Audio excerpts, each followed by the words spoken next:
Growing up, my father was a hunter. I think from the very first time he took me out, I was hooked on being out there.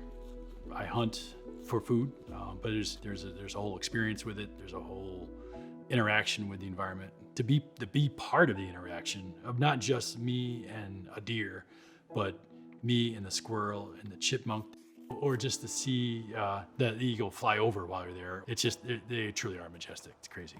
In hunter safety, we're taught to be sure of our target as well as what's beyond the target, so that we're not going to harm something that we weren't aiming to hit. Lead poisoning has been a known issue for decades.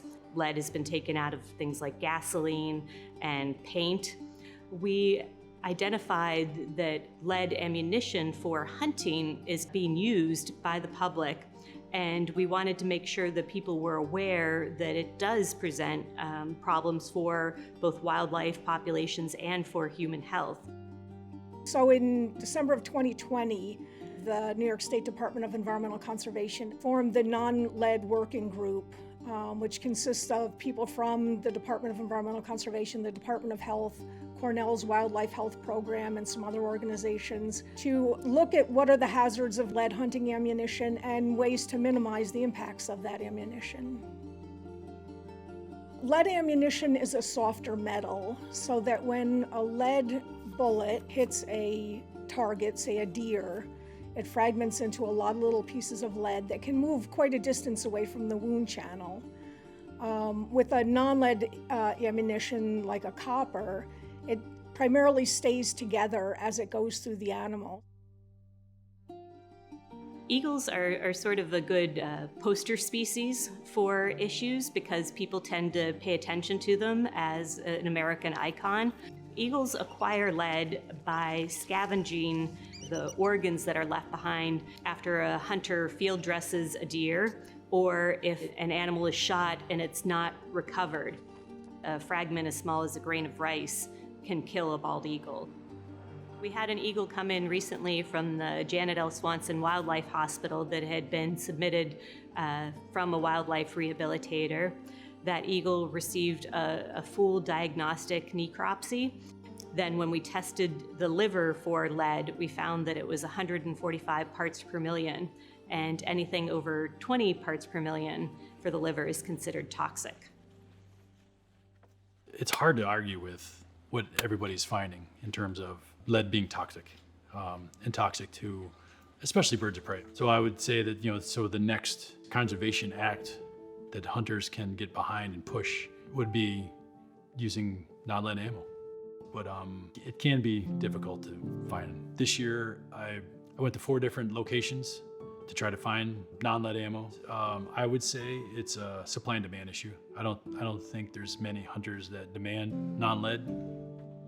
It seems that most people out there are not as well educated as we might hope on this issue. And so our work was really to get that educational piece out there, to let hunters know that this is an issue, that there are alternatives, not only just non-lead ammunition, but activities or behaviors that they can engage in that would lessen the risk to scavenging wildlife.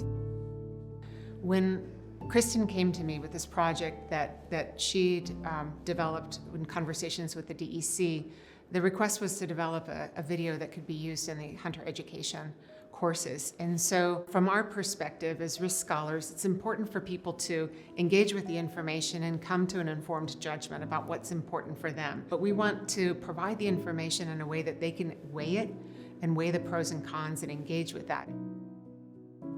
One of the main roles that we have is trying to reflect the views of hunters back to the DEC and back to the Department of Health to provide them that additional capacity and expertise. And so it really is a true collaboration.